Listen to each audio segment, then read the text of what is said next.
자, 요즘 우라병이 치미는 분들이 많을 겁니다. 거의 이 보수라는 게 무슨 제도 아닌데 이런 생각을 가지고 나라를 좀 제대로 만들겠다고 나선 사람들이 지금같이 집단적 우울증이나 집단적 좌절감을 느끼는 적이 없었을 거라고 봅니다. 사실 이 나라가 여기까지 오는데 어떻게 이룬 나라입니까? 그야말로 아무것도 없던 나라에서 여기까지 왔습니다. 64년에 제가 태어났을 때는 전쟁 직후 11년 되는 해에 제가 태어났어요. 그래서 어릴 때 기억은 잘 안 나지만 제가 살던 부산에서는 대부분의 집들이 일본 사람들이 남기고 간 적상 가옥이었어요. 일제시대 때 놓은 전철의 흔적도 그대로 있었고요. 그래서 제가 어릴 때 이 나라의 대부분은 굉장히 가난했습니다. 자식들이 여럿 있는데 먹을 게 없어서 입 하나 들기 위해서 남집에 보내서 식모 살리고 머슴 살리고 그랬습니다. 제가 그 진주로 이사간 71년에 그때 막 전기가 들어오더라고요. 전기도 안 들어왔었어요. 그리고 그 직후에 새마을 운동으로 초가집이 사라지기 시작했고 도로가 포장이 되기 시작했습니다. 제가 어릴 때 부산에서 진주로 가는데 마산까지만 포장이 돼 있었고 마산부터 진주까지는 비포장 도로를 달렸습니다. 제가 한 3학년쯤 되니까 남해고속도로가 만들어졌어요. 그래서 그런 시대를 견뎌왔고 어렸을 때 고무신 대부분 신었어요. 제가 다니던 초등학교에서는요. 운동화 신고 다닌 사람은 저밖에 없었습니다. 다들 구멍 난 거 끼워서 이렇게 옷 입고 다녔고 또 더 나아가서 다들 먹는 게 부실하고 영양실조 상태니까 일주일에 한 번 미국에서 원조로 들어온 옥수수 가루를 가지고 옥수수빵, 탈지 분유를 가지고 우유 그거 받아와서 급식으로 나눠주고 했습니다. 그거 나오는 날에는 전부 박수를 치고 환호를 했죠. 정말 어려운 시대를 거쳐왔습니다. 자, 그렇게 해서 7, 80년대, 90년대를 거치면서 고도 성장을 이루었고 아프리카 같은 처지에서 지금 이까지 왔습니다. 자, 그런데 어떻게 이룬 나라인데 이 나라가 역사상 처음으로 살만해지니까 이제 친북화가 진행되는 겁니까? 역사상 처음이란 말이 그냥 아닙니다. 조선, 고려, 삼국시대 때요. 굶어 죽는 사람이 다반사였고 그래서 인구가 별로 늘어나지 않고요. 계속 그냥 몇백만 수준에 머물렀습니다. 우리가 역사에서 보는 삐까뻔쩍한 기검석이나 실크 옷들이나 이런 것들은 상류층 소수에게만 국한된 일이었고 대다수의 백성들은 굶어 죽는 일이 그냥 일상이었습니다. 지금 대한민국 역사상 안 굶어 죽는 일들이 제가 살아오는 60년에서 이제 처음 생겼어요.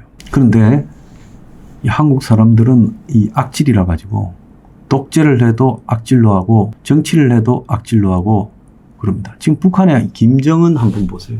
저 3대 독재의 악질성은요. 지구상에 어디에도 없습니다. 거의 지금 유일하게 남아있는 3대 독재예요. 자, 핵과 미사일을 만들어서 세계를 위협하는 저런 행동도 지구상에 거의 유일합니다. 그리고 이번에 12,000명이나 되는 북한 병사가 우크라이나에 가서요. 총알바지가 돼서 죽어가고 있지 않습니까? 벌써 수천 명이 죽거나 다쳤습니다.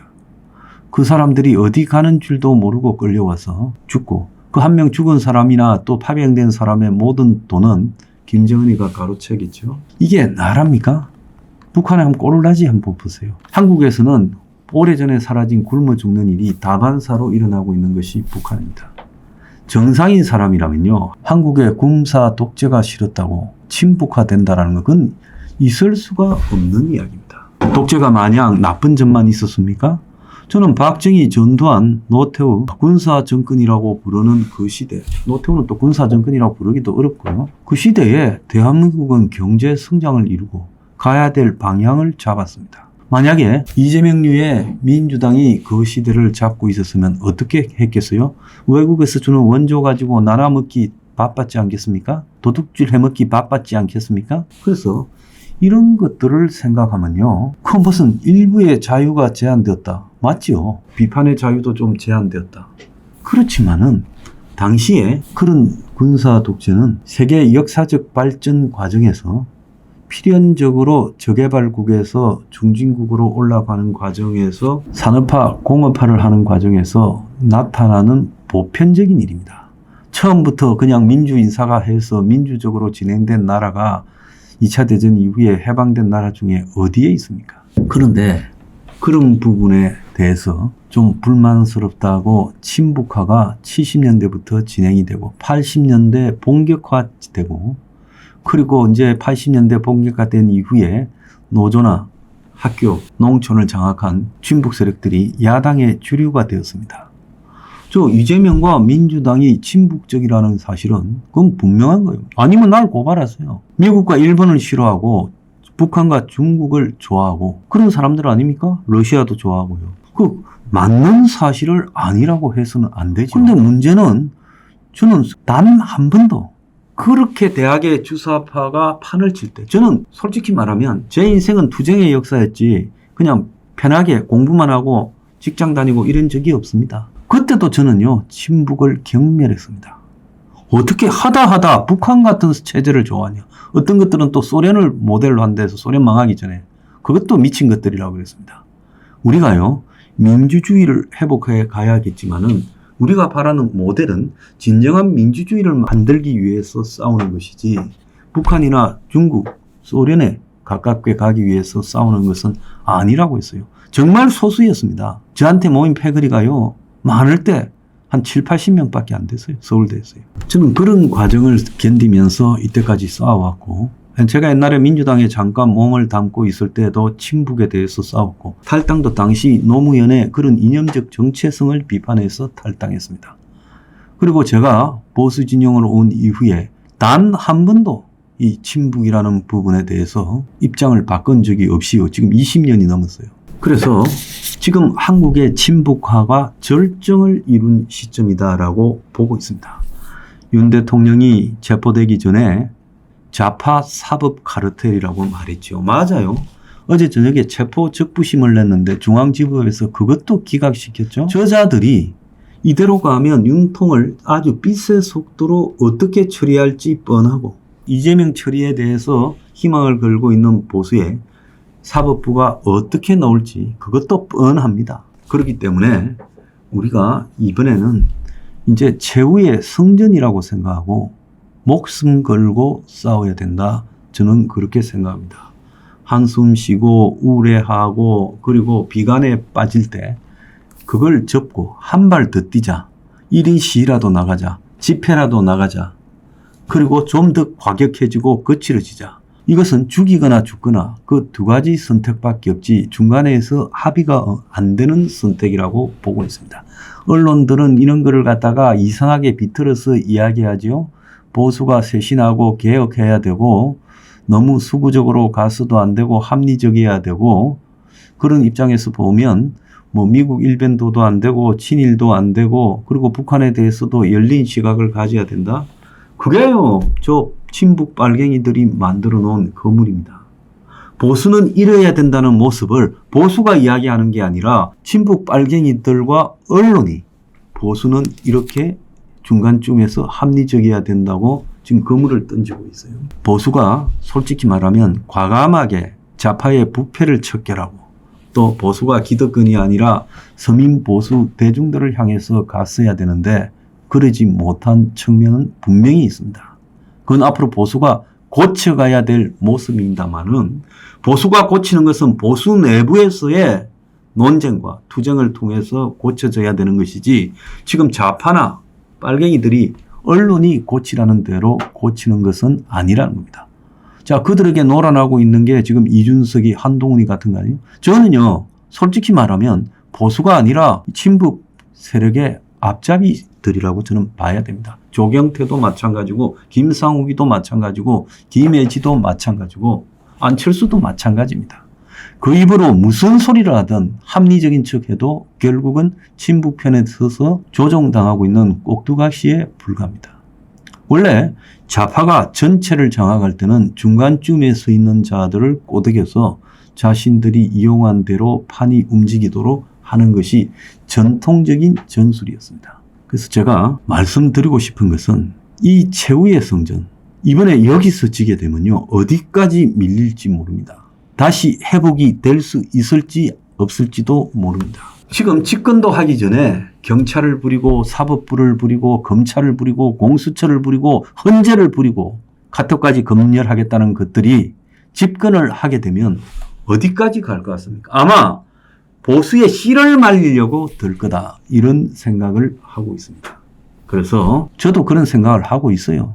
저것들이 집권했을 때 제가 사회개혁을 위한 이 유튜브를 할 수나 있을까? 저는 그렇게 생각을 합니다. 그래서 저도 기회가 있을 때 최선을 다해서 싸우려고 저는 그런 생각을 하고 있습니다. 저는 솔직히 보수에 왔지만 보수에서 주어지는 여러 가지 겹불도 하나 쬐지 못하고 보수 내부에서도 어떻게 보면 학대받고 천대받고 도외시 당하면서 지금까지 버텨왔어요. 사회개혁 주장한다는 거 하나로요. 어떻게 보면 보수에 대해서 신물날만도 하지만은 그래도 친북은 아니다. 제가 이번 판에 어떻게 써야 되는가. 뭐 너끼리 알아서 싸우다가 죽든가 말든가 해라. 나는 안 끼어들겠다고 할 수도 있었겠죠. 그렇지만은 친북이라는 그 하나만으로 싸울 가치가 충분했다고 생각합니다. 지금 여기저기 뭐 생각하면서 회의적인 분들 보수도 틀렸고 저 친북도 틀렸고 좌파도 틀렸고 뭐 우파도 틀렸다 이렇게 생각하시는 분들한테 제가 하고 싶은 이야기는요. 친북만큼 해로운 것은 없다는 겁니다. 그리고 우리가 살아가야 될 미래의 방향을 미국과 일본이 아니라 북한과 중공, 러시아가 되어서는 이 나라는 끝이라는 겁니다. 지금까지 해방 이후에 방향을 잘 정했기 때문에 이까지 왔습니다. 우리가 요즘요 살기 어렵니 어쩌니 불만을 품고 또 고통스럽다고 호소하고 자살을 하고 하지만요. 만약에 제가 태어난 64년으로 돌아갈 수만 있다면 백투더 퓨처처럼 과거와 미래를 왔다 갔다 할 수만 있다면 지금 자살할 사람 한 명도 없을 겁니다. 천국에서 살고 있다고 생각할 겁니다. 사람들은요 정작 소중한 것을 잘 모릅니다. 항상 가까이 있으니까 소중한 것은 물이나 공기같이 생각합니다. 그런데요 상식적으로 우리는 집단적인 정신병에 걸려가고 있어요. 지금 국경에서 휴전선에서 서울에서 70km만 가면 휴전선입니다.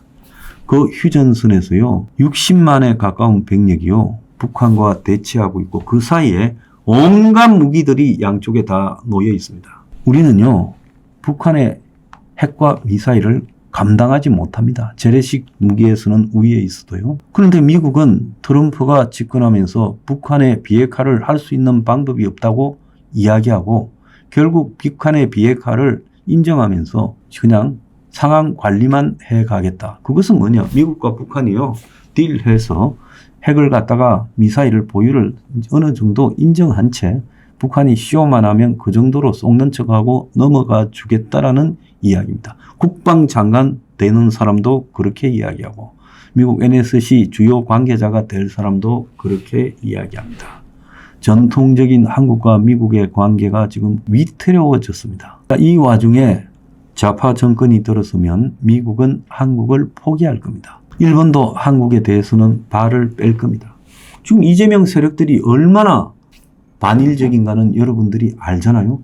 자, 한국에 반일을 누가 만들었을까요? 친북 세력이 북한의 지시에 따라서 반일을 하고 반미를 한 거예요. 그런데 반미를 하기에는 너무 좀 두드러져 보이니까 반일을 집중적으로 하면서 한미일 삼각 안보 구도를 깨고 있어요. 지금 경제가 위기입니다. 아주 우리가 역사상 겪어본 최고의 위기가 눈앞에 지금 놓여 있어요. 이 경제 위기에서 친북 세력이 집권하면 어떻게 하겠습니까? 엄청난 돈을 풀 거예요. 성남에서도 그랬고 경기도에서 그랬지 않습니까? 이재명이가. 이 나라를 잡으면요. 지금까지 이재명이가 경기도나 성남에서 한 것은 저리 가라 할 정도로 엄청난 금품살포를 대중들에게 하면서 마치 베네수엘라의 차베스나 마두로처럼 그의 지지 기반을 굳혀서 반대 세력을 제거하는 진위대로 삼을 겁니다. 저는 물어봅니다. 40, 50대들 한국 자본주의의 경제성장의 혜택을 가장 많이 누린 40, 50대들 이 사람들이 제일 삐딱한데 가장 자본주의적이면서 지금 이 나라에 가장 핵심적으로 돈을 버는데 다 포진되어 있고 부동산이니 주식이니 코인이니 투기를 많이 한 자들이 친북을 지지한다? 얼마나 모순되고 아이러니합니까? 벌어놓은 돈들이 아까워서 어떻게 친북을 합니까? 민주당과 이재명이 친북적이라는 것을 부정하는 겁니까? 만약에 그렇다면요, 당신들은 죽으려고 작정한 자들이라고 저는 보고 있습니다. 이게 무슨 윤석열이 꼴보기 싫다라는 문제는 기분의 문제예요. 이재명이를 좋다고 하는 것은 친북을 선택하는 거예요. 윤석열이 꼴보기 싫어서 친북 국가가 되기를 바랍니까? 미국이 떠나고 일본이 떠나고요. 너희들이 해놓은 집값도 똥값이 될 거고, 너희들이 해놓은 주식도 똥값이 될 거고, 휴지 조각 되겠죠. 코인은 허공으로 사라져 버릴 거예요. 정신 차리라는 겁니다. 개딸이라고 이재명이 따라다니는 20, 30대, 40대 여성들 정신 차리라는 거예요. 겨우 밥 좀 먹고 살만하니까 온갖 위기가 다 오는데 그 속에서 친북까지 가고 있어요. 김건희, 윤석열이 보기 싫다라고 이재명 친북을 지지합니까? 저는 보수 동지들에게 호소합니다. 이제 이 최후의 성전이에요. 인디아나 존스 최후의 성전이 아니라 대한민국 생존의 최후의 성전이에요. 여기서는 반드시 이겨야 됩니다. 그래서 하나 당부합니다.